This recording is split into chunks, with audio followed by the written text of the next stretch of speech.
Hey, good morning, good afternoon, good evening, wherever you are. Scott Luton and Greg White with you here on Supply Chain. And welcome to today's live stream. Gregory, how we doing? Very, very well, Scott. Just learned about a certain parade that's happening tomorrow, and I think there might be a few million people making plans for that. Correct.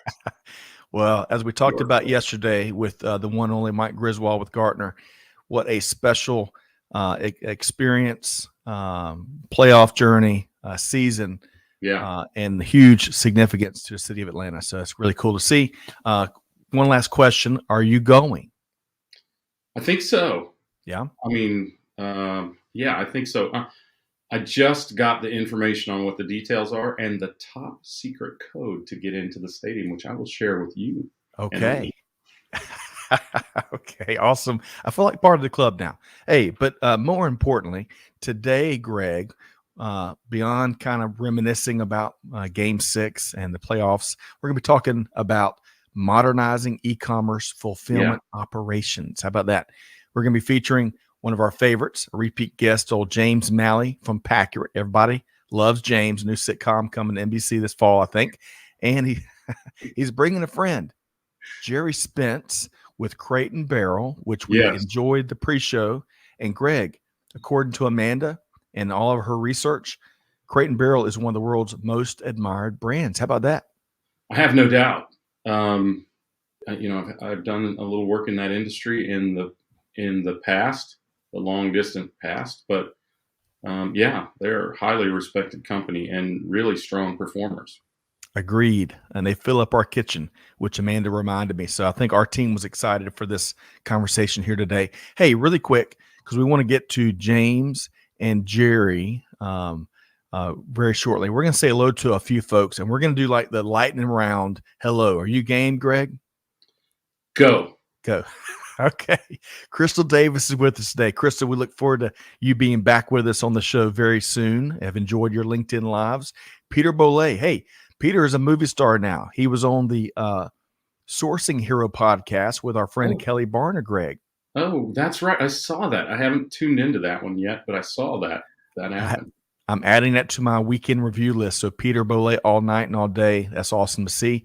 Kyle Garcia. Kyle, hope this finds you well up in the Portland area. Go Braves. I'm with you there. Nerf, Greg, what would you share with Nerf this morning? Welcome back. He's I'm not. still curious why he's back. No, I mean Well, back as in why he was ever gone. So well, that's it what sure I is. want him to share with us. He doesn't have to do it on the air, but I have to. So, Nerf, you got some reporting to do with Greg one on one, perhaps. But hey, regardless, we're glad you and your sense of humor are back with us. Let's see here. This is hello from Memphis. I've got a couple guesses who this is, but Clay and Amanda, y'all tune. Let me know there. Hugo from Mexico via LinkedIn. Great to see you here, Hugo. Hey, Hugo, great. some of our team is in Guadalajara, so maybe we can connect them all up. We sure need to. Kevin Bell. Where has Kevin been forever? Greg, We haven't used his quote in way too long, have we? you, and I'll let you share it. It is possible to take advantage of a situation. No, It's take it's advantage of an opportunity without being opportunistic. Is that right, Kevin? You got some to correct me on that. yeah. Kevin, drop that in there. Kevin is quite does a lot of work as an attorney in the global supply chain space. So that is really cool. So great to have you here, and of course, Diesel is with us. Clay Diesel Phillips, because his motor folks never stops running. I'll tell you And what, but he put some strain on his motor on Tuesday night, but he's recovered like a lot of Atlantans did. They may have taken the morning off on Wednesday. well, hey, once, hopefully not once in a lifetime, but it was richly deserved, richly deserved. Hey, Well, and so that far was, it's once in a millennia. So and that was Jake, by the way, Greg, Jake from Memphis. A great, I'll take Philly. Yeah. Jake, great to have you with us here today. Okay. Welcome everybody. Great to have you. We've got a home run panel here today. I want to move fast, and I want to welcome in James Malley, CEO with Paccurate, and Jerry Spence, Director Engineering Supply Chain at Crate & Barrel. Hey, good morning, good afternoon, Jerry, James. How we doing? Doing well, thank you. Very good. Thanks for having me back. Welcome You aboard, bet. James.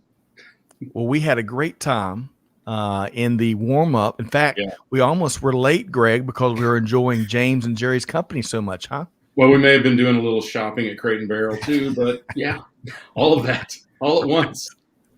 So before we get into the heavy lifting, we're going to start about talking with Jerry about supply chain tech and how it's evolved. But before we get to the heavy lifting, I got to share this wonderful picture that we got from James' team.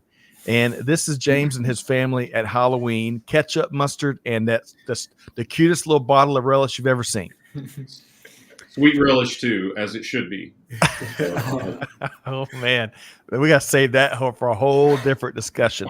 But James, I love this. I love such a great dad activity here. Tell us really quick, James, and then Jerry, I've got a question for you. James, what was the highlight of your evening here?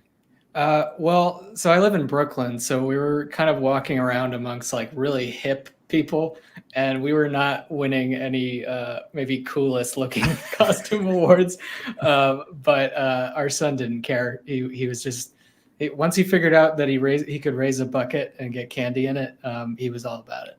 Oh, love it. Love it. All right, so that begs a question. I appreciate you sharing, James. When you share a picture with us, we just have to share it with our our family here. Jerry, question for you. We had a neat pre-show conversation around this, and I think you and I are kindred spirits to some degree. But tell us, what's your favorite aspect of Halloween?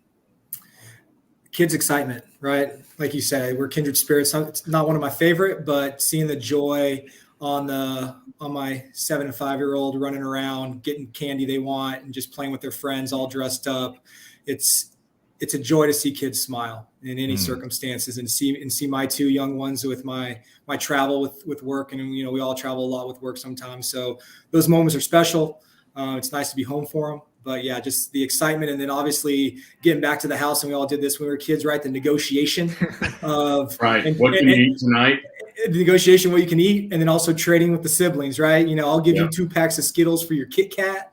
So that's the bargaining is always fun and entertaining. I love that. All right, so Greg, I bet you won all the candy as a kid. That's my hunch. I don't recall that, honestly. I don't remember. We always went in a huge pack, and it would be pretty hard to stand out as a kid. My favorite time, much like Jerry, was going with my kids and maybe with a few adult treats along the way as the kids were running to the front door. Well, so much more there, but we're going to keep driving for the time being. Hey, it's a joyous time for all, Scott. It is. Just pack an extra cooler, an extra red wagon, and off we go. That's right. All right. So we could probably have a lot more fun talking candy and candy negotiation, as Jerry was talking about. But let's get to supply chain technology, right? One of the hottest spaces in the universe right now. And Jerry, I want to start with you. I know we've got limited time. I know you've got a bunch of things going on and a hard stop. How have you seen supply chain tech evolve over the course of your career? Yeah, so that it's evolved dramatically for me. When I first started in the industry, it was fairly manual, and it was okay to be manual. A lot of paper processes, things along those lines. And I'd say over the last, I'll just round it up and say 10 years, the labor market's getting more difficult. Keeping staffing is becoming more difficult. Costs are increasing. So the automation and the technology has to keep pace with that. And that's the biggest thing I've seen is from a technology standpoint is being able to transition between different associates, but also limiting the associates required for certain aspects, right? I don't think you'll ever be able to eliminate the human element within our business, but you definitely can limit the impact of individuals within our business. So that's the biggest thing I've seen, just from software to just mechanical hardware items, interfaces with with different technologies, it's all to limit the amount of people required to run the system. And, that's the biggest thing I look at is how can I make the associate's life easier, but need less associates to manage the work, right? We always have doers, but as a leader in our company and in the industry, we have to be able to make that happen and continue the workflow, given all the crazy we're going through, right? And the last couple of years highlight that with if one associate goes out because they're sick, now you have 15 associates out because they were exposed. That cripples businesses, that cripples operations. So I need to develop an operation that can adapt with the technology support to be able to take those peaks and valleys of people in and out of the building. And I think that's the biggest steps I've seen us be able to handle and do is overcome those obstacles. I love that, man. You're coming in hot today. It's like you're bringing a bunch of Kit Kats to the conversation. I love that. James, coming to you next. Respond. What'd you hear there, Jerry say, or weigh in on how you've seen supply chain tech evolve? Yeah, well, I think it's interesting, particularly with large organizations, the technology that they've been leveraging. Even the past 5 years, there's been more emphasis on kind of microservices. Even working with startups a lot more who are like hyper specialized in one specific thing. Whereas I think in the past, maybe like 5-10 years ago, the kind of modus operandi was to just get one platform that did everything like kind of good. But so you now today, in just the last few years, this has changed. You start to see more sort of specialized tech being integrated.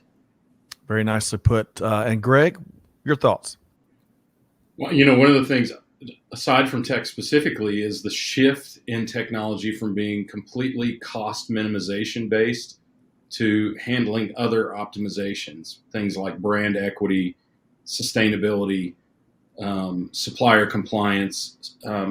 Paccurate is a great example of sustainability. You try to put as much as you can in the most efficient way in a box that minimizes packaging, which I know we all share the same frustration for all that excess packaging. So that to me is the big shift. And the other thing, and we've talked about this before, I think we talked about it sometime before this week, and that is that automation and autonomous are now mandatory, right? We don't need, as I think we said when we were talking to Mike Griswold with Gartner yesterday, we don't need to apologize for taking anyone's jobs. Most of the autonomous and automation in the marketplace is for jobs that people don't want now anyway, right? That people have retired from and the new generations don't want these jobs. So it's really a significant paradigm shift there. I said it. Oh my gosh. Consulting days coming back. In that there's nothing to apologize anymore because those jobs might never be filled again if they're not filled by automation. Right. Well put. All right. I'm going to get a couple comments here from our audience. Peter, going back to Halloween, said we had one youngster, maybe 3, walk up to the graveyard we built. And he said, "Love the lights. I'd like some treats, please." With such a smile and confidence that made their rainy night awesome. Kevin, we're all going to work for that kid someday. Right. I bet that was James Malley back in the day. Kevin Bell says, "You got it. The pursuit of opportunities by companies without being opportunistic." There you go. Well said. And then finally, more to point what we're talking about here.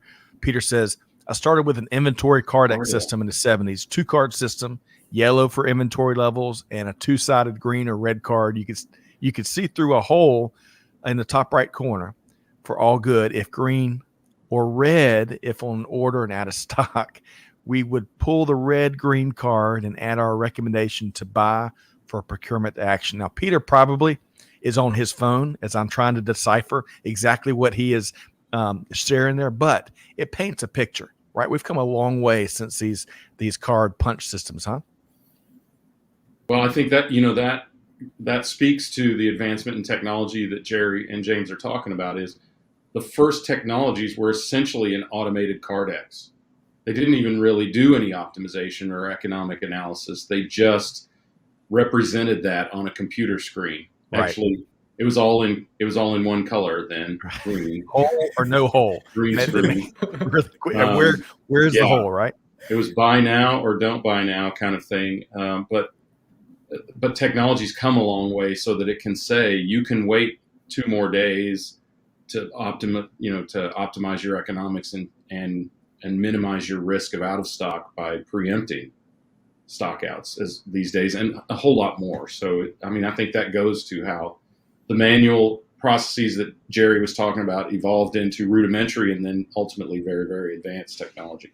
Well said. And I think David's back with us here. David, great to see you here today. I think he was agreeing with one of your earlier points, Greg, about how the job market has evolved and how we've got to embrace technology unlike ever before. But more to going back to you, Jerry, what I'd love to, we've talked about kind of evolution, all three of y'all have.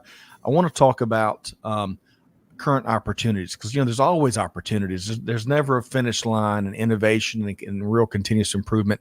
So what are some of the opportunities you see in the warehouse for technology to still improve where it hasn't yet?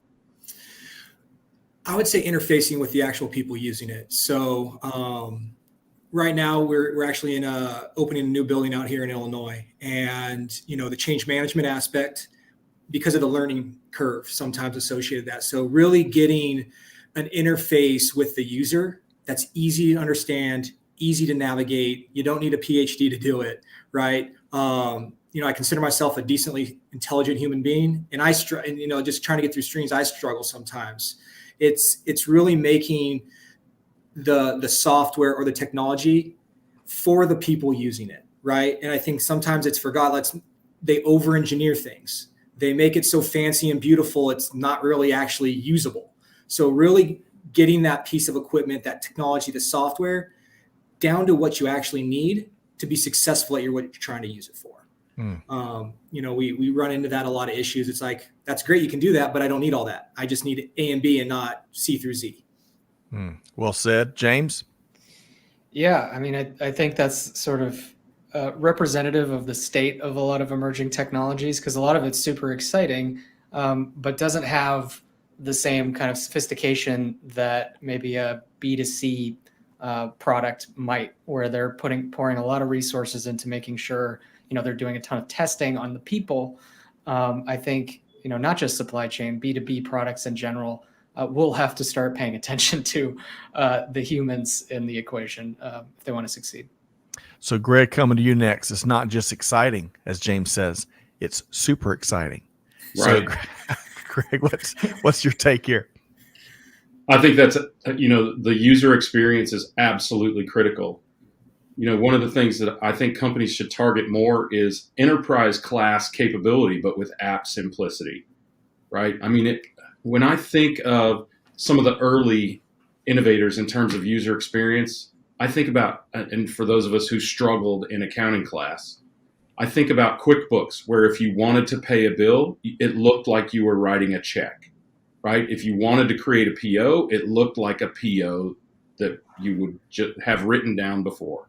So I think that kind of experience, and to James's point, you have to really study the persona, the goals of your users. You have to make sure that technology is always accretive, never a hindrance to the process. It must be out of the way, right?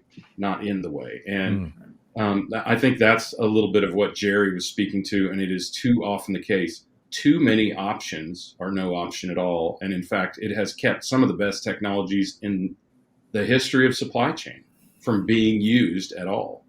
So, and particularly as thoughts around user experience and UI change with new generations, again, coming into the workforce, they expect it to be simple. And frankly, it should be. Computers should do computer things and leave humans to do human things.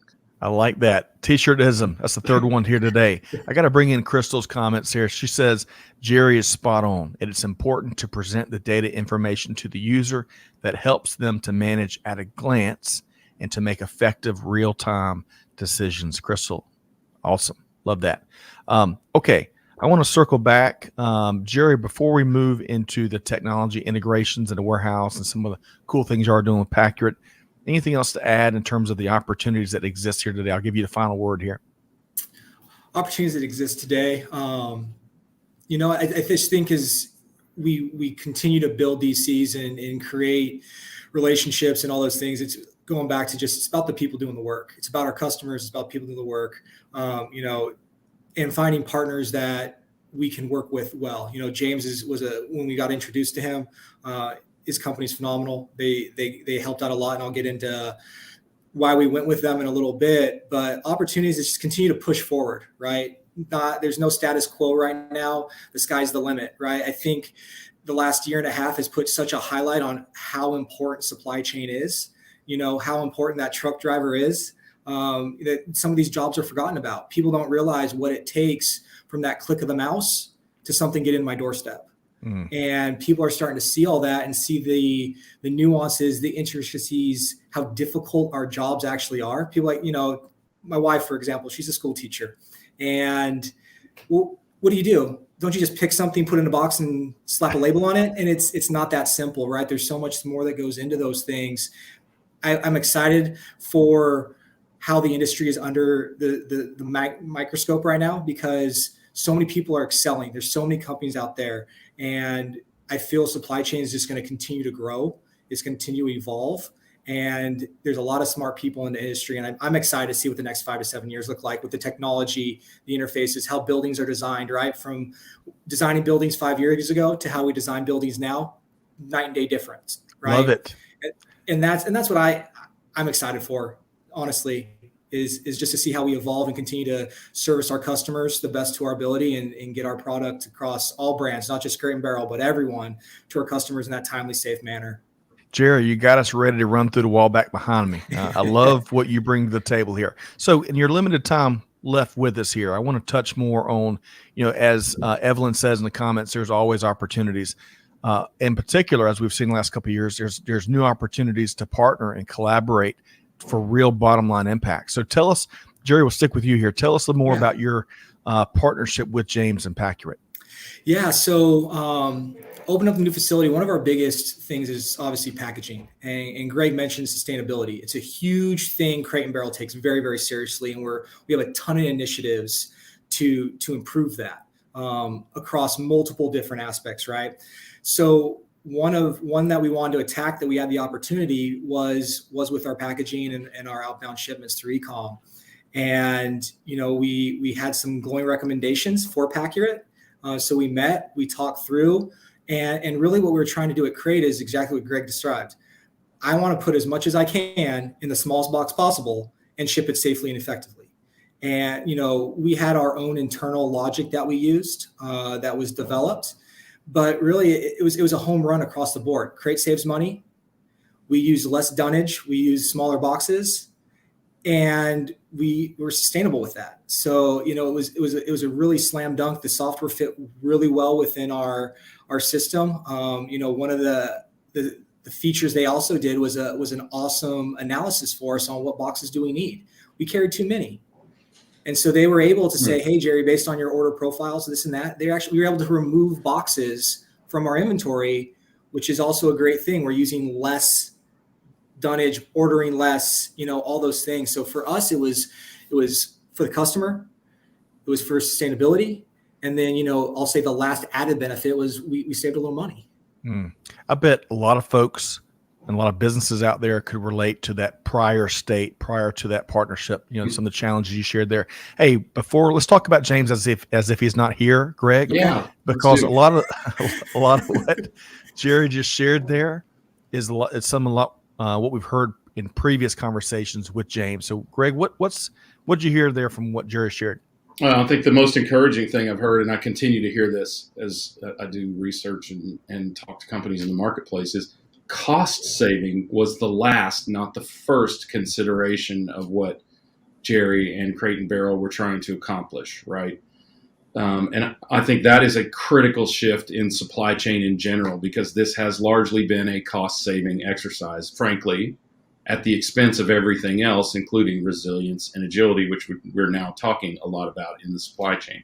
And of course, cost saving often comes at the expense of due diligence around supply chain, around human capital, fair trade, non-conflict, all of those kinds of things that now people and consumers are very aware of, because they know what supply chain is. You don't have to explain it every time you sit down with somebody. You just have to mention the great toilet paper shortage of 2020, and they go, "Oh."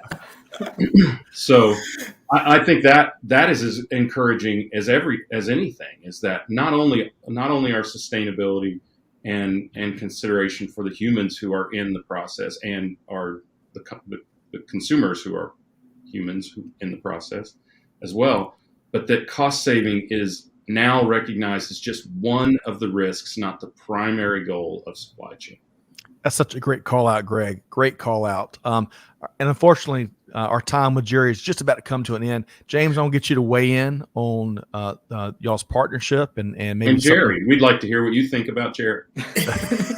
So, did I say Jerry? I mean James. We'd love for you to weigh in. No. We want to know what James thinks about Jerry. Yeah. Oh, Well, right. I don't want it to seem like I'm sucking up to Jerry in public here, but just on this point, working with him and his team was incredible. We were, embraced and thrust right into the sort of problem-solving environment, and Crate's really amazing at, there wasn't a lot of politics. It was like everybody was there to solve problems, and it ended up being really fun, through the problems we had to solve, and through, kind of celebrating the wins and stuff. So, Jerry, thank you for that opportunity as well. So what I heard there, Jerry, and we want to make sure folks know how to connect with you in a minute. And if you want to throw James' phone number out there, but Jerry, seriously, what I hear there is cultural. It seems like to me, hearing you talk earlier and what James just shared there, the culture at Crate and Barrel leans into these challenges to find ways of not just, as Greg said it, not just finding, bottom line savings, but what's most important for our consumers and our employees. Yeah, absolutely. It was a good partnership. The team, I'll call us scrappy, right? And I think that's one thing about any distribution center, any supply chain. You're solving problems on the fly a lot of the times, and trying to get good partners who you all come to the table. There's no egos. There's no other, agendas. It's just, here's our problem. Let's sit down and let's talk about the good, the bad, the ugly. Right. And I think that's what this partnership was. We came and said, here's our issue, please help. And they brought their A game, and they, like I said, they really helped us out. And, we've gotten a lot of feedback from our associates doing our packing operations that it's going really well. Right. And that's the best part. It was a successful project. But yeah, it's all about the partnership. It's all about just coming to the table with an open mind and just creating that awesome team environment and building relationships. Love that. Okay. So Jerry, now that we're out of time with you, and folks, stick around. We're gonna have a little after show with James and Greg here momentarily. But how can folks connect with you if they want to learn more? Yeah, absolutely. LinkedIn is probably the easiest way for me. So just hit me a note, send me a letter, whatever you want to do on LinkedIn, and I'll reply. So that's the easiest way for me to get hunted down. I love that. That reminds me of a old song. I'm gonna have to think of that. I'll think of it and maybe sing it to Greg and James in a minute. But hey, Jerry, I really appreciate you taking time out of your crazy schedule to pop in with us for a few minutes, and all the best to you as you get back eventually to the hometown, Livermore, California. Yes. Beautiful wine country out there. So Bay Area, trust me, this cold weather in Illinois does not agree with my California, bones. So that's right. I appreciate the time. I appreciate the conversation. You guys are awesome. I look forward to hopefully getting back here someday with you all. Awesome. Sounds good. Thanks for coming in, Jerry. Big thanks, Jerry Spence with Crate and Barrel. Man, that was awesome. Really enjoyed. It's in his bones. As he was describing, not just y'all's work together, but how they get stuff done at Crate and Barrel, how they innovate, how they move forward. Man, he could be marshaling a big old band of troops there, Greg, across the Atlantic, huh? Yeah, well, I think that goes to why Crate and Barrel is a highly admired company. Is they perform, they always have, and frankly are one of the leaders in e-commerce, because they started out back in the day when it was called mail order. So they have, unlike some of the prior, whatever you want to call it, top companies in mail order, have really made the transition well. And both their retail operations and their e-commerce operations are top notch. And they have the right spirit, right, which is to serve the customer, to do it in a responsible way, and lastly, right, to bring as much profit to the bottom line as they can. Yeah, that enthusiasm that you see, that's not like he didn't put that on for the show. He's just like always like that, and it's super contagious. So I was glad you guys got a chance to meet him. Outstanding. All right.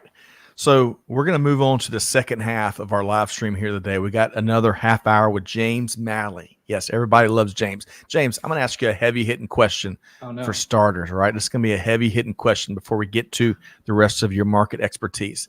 What we all want to know is, were you channeling Hunt's ketchup or Heinz ketchup in this costume? We got to know which one. It's a good question. You can't see because our hats are kind of out of frame, but they're kind of lopsided. Like if you go to a hot dog stand, there's those ketchup squeeze bottles. Oh yeah. So whatever generic, secondhand ketchup they put in those bottles, that's probably what we were embodying there. But not catsup. That's right. Right. Clearly, certainly not catsup. And if anyone can tell us the difference, I would. Well, it's funny. I worked for Cisco Foods way back in the day, and part of what we do is we do cuttings between brands, right? Especially as we were trying to serve our customer the best, right? Mainly independent restaurants. And I never really thought about it growing up, but man, Hunt's ketchup and Heinz ketchup, which are probably the dominant two brands in the U.S. Yeah. It is night and day. Hunt's is so sweet. Don't get my hot dog has got to have a splash of no. Wait a second. I don't put ketchup on my hot dogs. What am I thinking, James and Greg? But give me that Heinz vinegary type ketchup. That's the only way to go. James, do you agree? Absolutely. I agree with everything you say, Scott. Oh man, how about that? Maybe Greg, we'll have to bring James on a little more often, huh? We should turn the tables a bit. Hey, all right. So let's get past ketchup for a second. I want to talk more about this. James, I think this is your third appearance with us, and we've really enjoyed you being a part of our streams, and also sometimes in the skyboxes. We all are big fans of Rob and Greg, and Greg White had a great conversation with Rob and Greg in a previous episode of Tequila Sunrise. James, tell us, what is the latest with Paccurate? What's going on? Why is it a thing, as we were talking about? Why is it a thing? So just for some background, we have a class of software called cartonization. So if anybody's in the audience is familiar with that, it's not a word in the dictionary, unfortunately, or load planning software. We're kind of in that space. And I guess in the context of our previous conversation, Paccurate is kind of a modern answer to that relatively legacy kind of approach to containerization. It's not in the dictionary yet, no. And it's I've been writing them letters, Webster. Yeah. They don't return. Well, you know who corners the market on all things dictionary and encyclopedias? Funk and Wagnalls. That's the folks. That's the duo you've got to reach out to. Is that right, Greg? Funk and A. Oh man, nice. All right, so Greg, when it comes to Paccurate, with what you heard just there and what we heard from Jerry and previous conversations, why do you think James has seen so much momentum? Well, it's, as he said, it's something that's time has come. I mean, we did practically a whole show, Scott, about our frustration about all of the excess packaging that we got last holiday season. Right. Which, by the way, doesn't seem like it was nearly a year ago. And I think that, there's so much emphasis on e-commerce. Of course, that's been a huge accelerant. Today, there's so much awareness, as we just talked about, by the consumer to this kind of waste. It's the right time for this, and stunning, frankly, that it hasn't come before. But I think, and James, you got to check me on this, but I think both the data availability and the technology capability are finally here that allow us to do it, because this does take this does take a lot of dimensionality. It takes some artificial intelligence and a boatload of data to figure out all the possible configurations of. I mean, it's like Jenga in a box. Yeah, right? it's like automated 3D Tetris. Yeah, that's right. Certainly on the data side, even 5 years ago, companies were not, they were trying to do it, but they weren't taking it seriously. So even if they had dimensions or other data, maybe it was there, but it wasn't what we would call healthy. There were a lot of errors and stuff. Just in the last few years, you've seen, just so these companies can make use of a lot of the emerging tech, have really gotten serious about putting processes in place and, analysis and all these things to make sure their data is healthy. And I just want to mention, because you called out sustainability when we were talking to Jerry, and this is maybe more of a personal observation.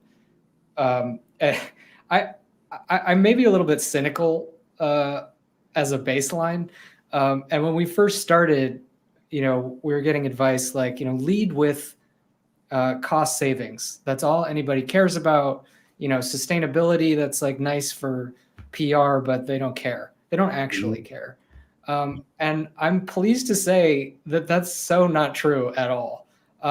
These huge, retailers, there are people there in decision-making spots that really, really care and don't have a plan for how to turn it into a marketing win. They're making decisions based on this now. Now, supply chain is a good space for that because, sustainability is correlated with cost savings. So it's, in some other industries, there may be some challenges trying to say, okay, this is better for the earth, but it's way more expensive. But that said, I just think I've just been so encouraged by the honest enthusiasm in that area. Honest enthusiasm. That's a great thing.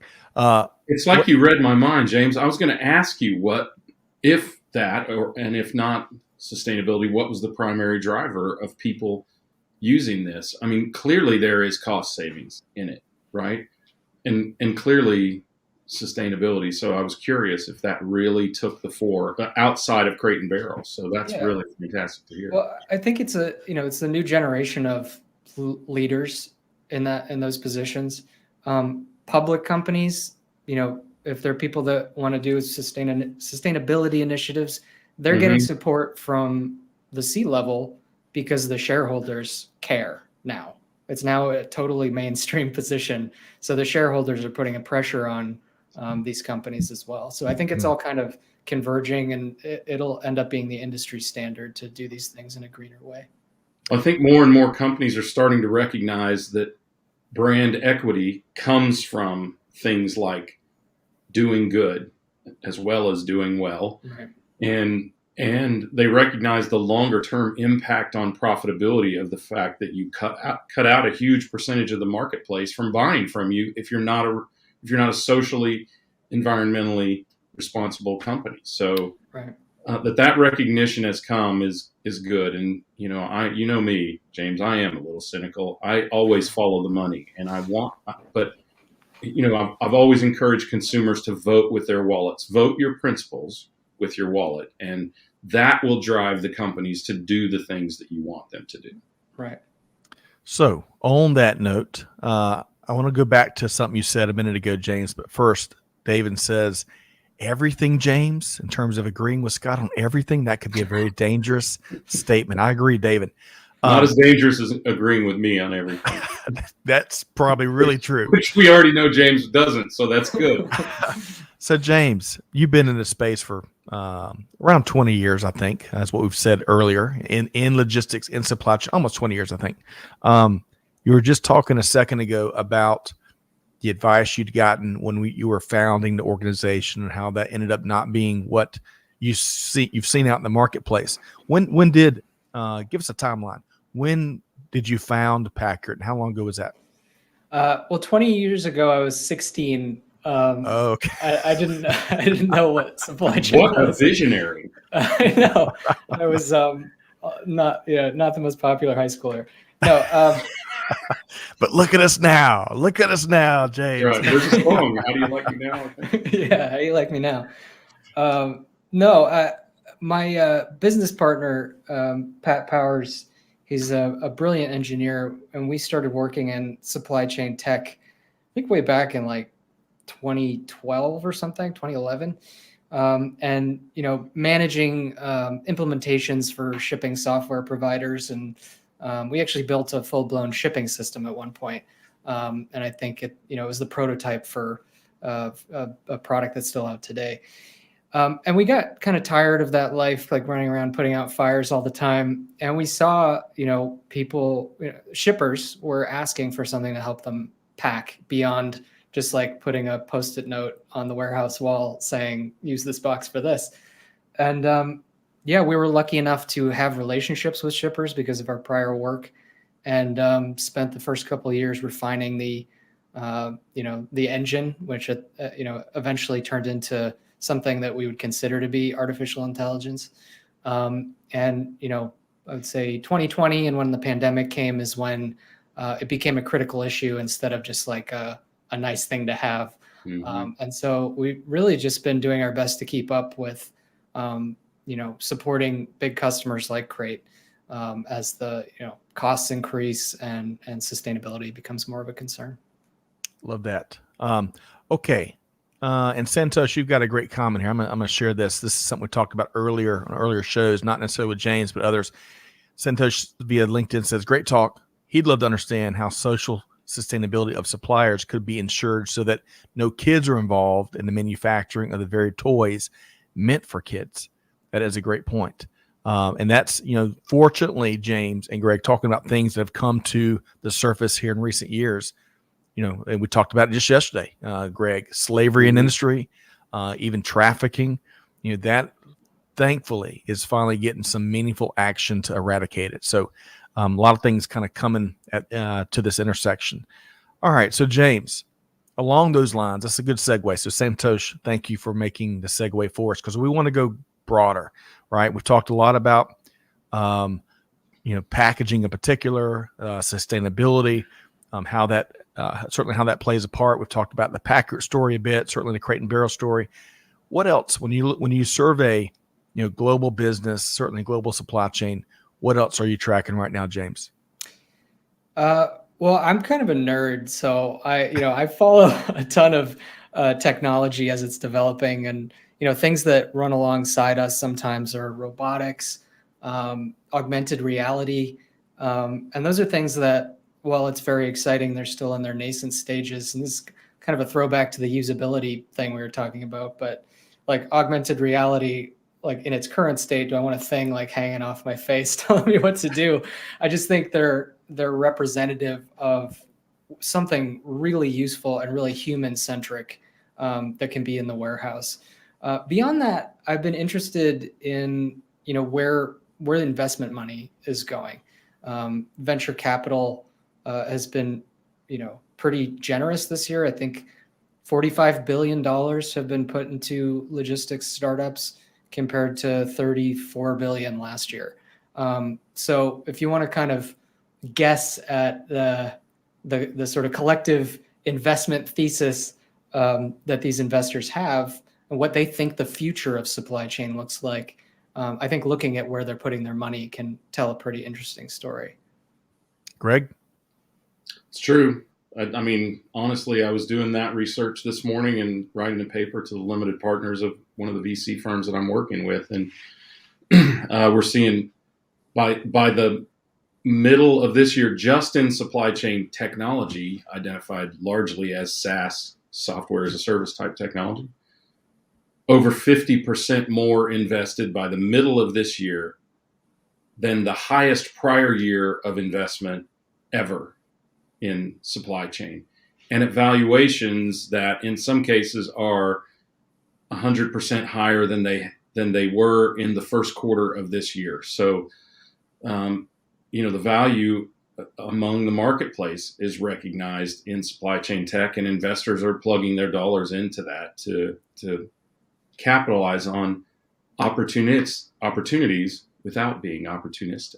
So, there's definitely I feel like finally, because I have been in the industry since you were 16, I'm probably sick, frankly, James. So, it's been kind of a frustrating, slow burn to get to the point, one, Scott, where supply chain is recognized, end of sentence, recognized, appreciated, not looked at askance, and and actually is in the forefront of the minds of C-suite and other executives.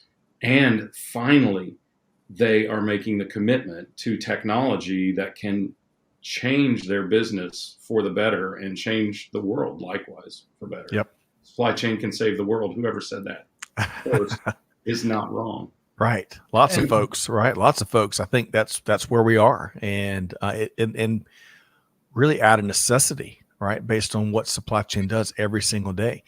So James, I got to tell you, when you said you're a bit of a nerd and you were talking about things hanging off your head that were going to tell you what to do, I went straight to the Borg, Star Trek Borg, and I thought that's what you were going to go, where you're going, James. Are you a science fiction fan?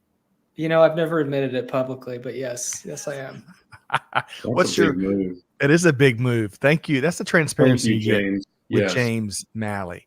So what are you? So is it Star Wars? Is it Star Trek? Is it something else? What's your top of the list? I think Star Trek, because of my age, Star Trek Next Generation was probably my intro and got where my love of sci-fi comes from, because watching it every Wednesday or whatever it was after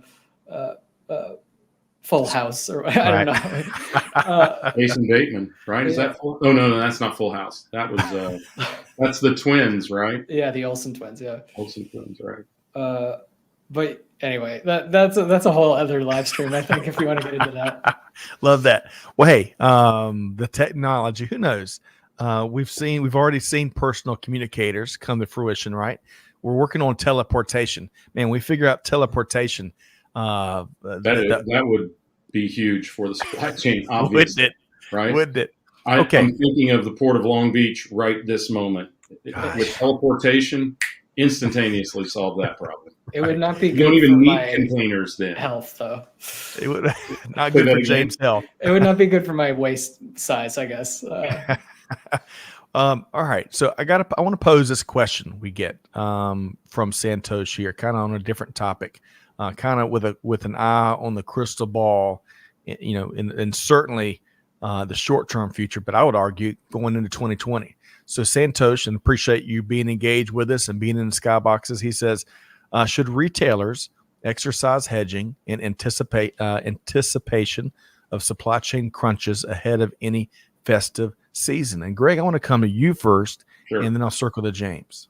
Yeah. So I started my career with a principle in inventory that was essentially hedging, forward buying. And to answer the question, it's too late for this immediate festive season, but absolutely any peak in demand, they absolutely should assume. And this is, again, one of the cynical mantras that somebody gave me when I was early in my supply chain career: assume that everyone will fail you. Right. And the more you do that, the better off you'll be in your supply chain. So you have to find those points of fragility, identify the risk thereof, and adapt, assuming that fragility will break next time through the supply chain.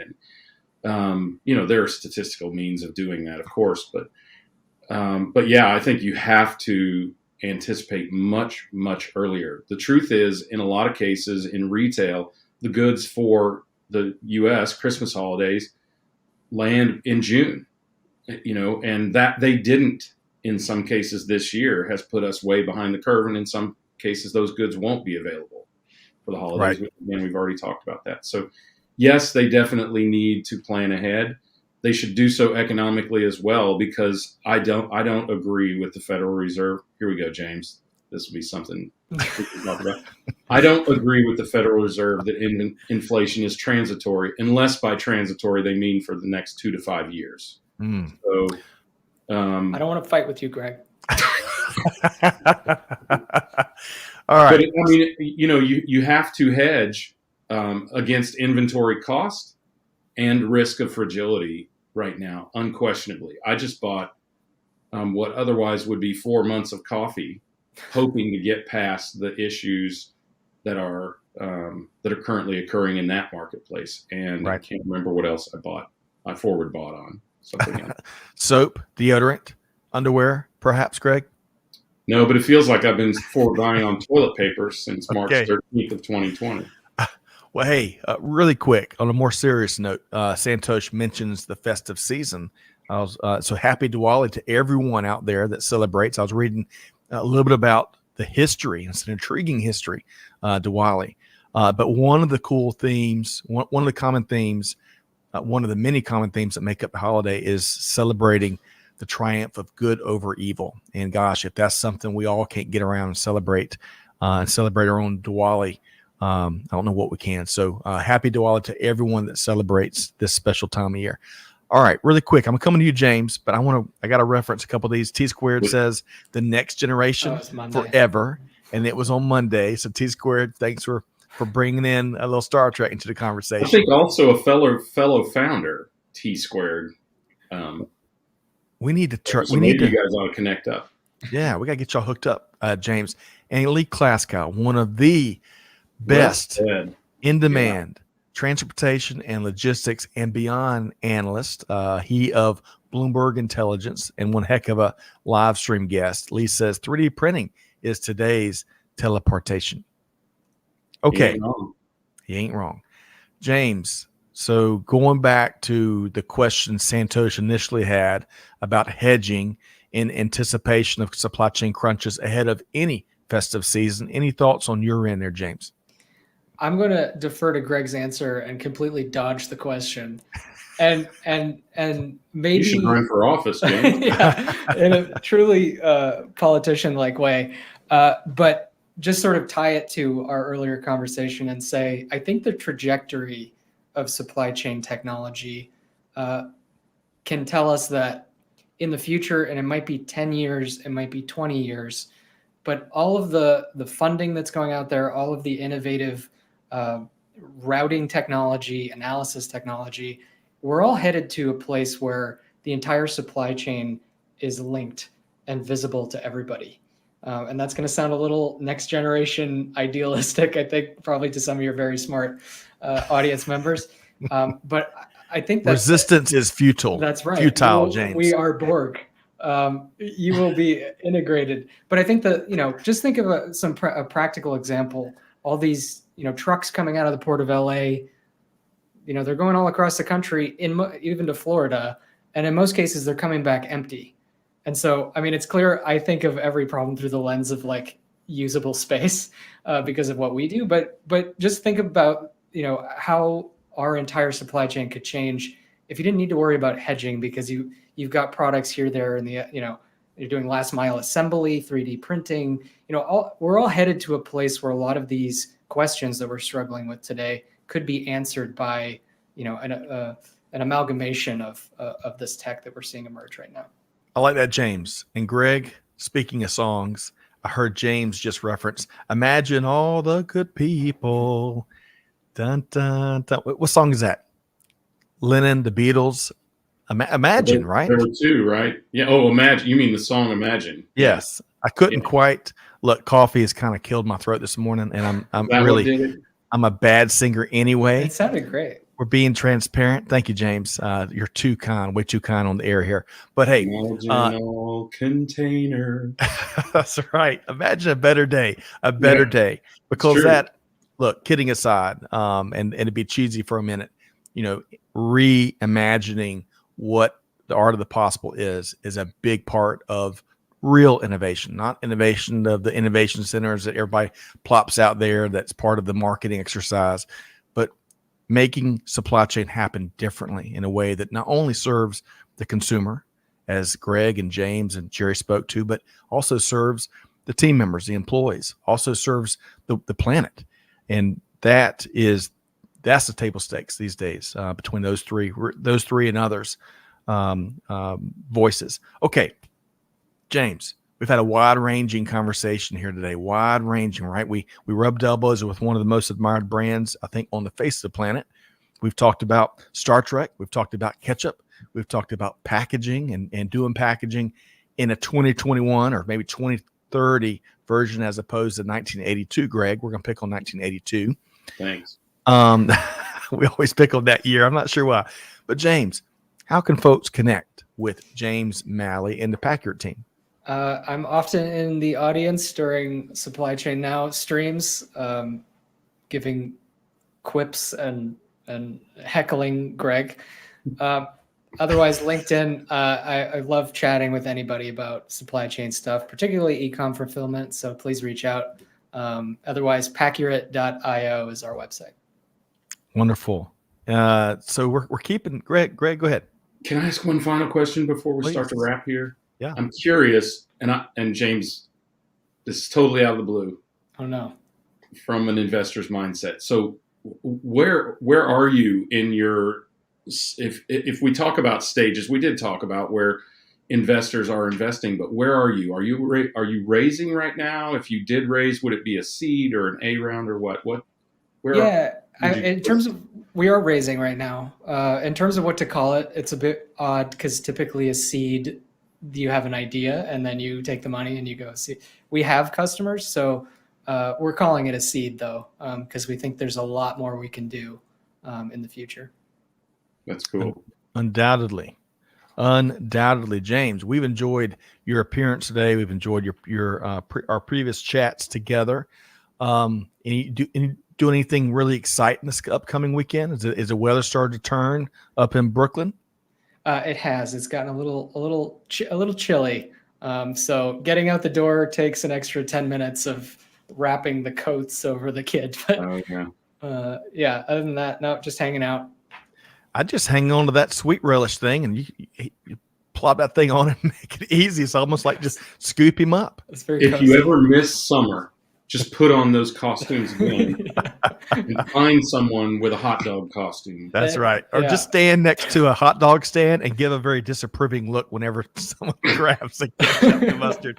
Hey, all right. So we talked about James, his weekend in Brooklyn, and of course, Paccurate.io for more information. Also connect with James on LinkedIn. He's a great follow / some folks really believe in the social aspect of social media, and James is one of those great folks. So connect with James Malley there. Greg, you are wearing a shirt with double H on it, which could be a harbinger of things to come. I probably mispronounced that, but Harbinger, yeah. Harbinger. You gonna be spending any time down in Hilton Head? Oh, so this is Helly Hansen. So Helly Hansen. Harbinger of things to come, yes. Sailing, possibly in Hilton Head, yes. Nice. James, if it gets too cold, come down and see me. Will do. All right. We can argue in much better weather. Over adult beverages in a red wagon. Now that everything's come full circle. Eventually, everything becomes an agreement after a couple of cold ones. Yeah, exactly. Well, folks, hopefully you've enjoyed this wide-ranging conversation as much as we have here. Big thanks again to, let's see here, James Malley, of course, from Packard, but Jerry Spence with Crate and Barrel. James and Jerry, gosh, that threw me for a loop kind of throughout the hour here today, but really enjoyed our conversation. Of course, big thanks to everyone that showed up in the skyboxes and everything, all the comments and questions. Santosh, great questions here today. Hope to see you on Monday for the buzz. Peter Bolay says it's almost 32 degrees he's in the Montreal area, right, Greg? Yeah. 32 degrees. Man, that is Celsius, so not much above. All right. Way, big thanks to Peter and everyone else that joined us there. Big thanks to Amanda, Jada, Allie, Clay, all the folks that on the production side that helps make these live streams happen. Most importantly, folks, on behalf of our entire team and James Malley, hey, we're challenging you to do good, give forward, be the change that's needed. On that note, we'll see you next time right back here at Supply Chain Now. Thanks, everybody.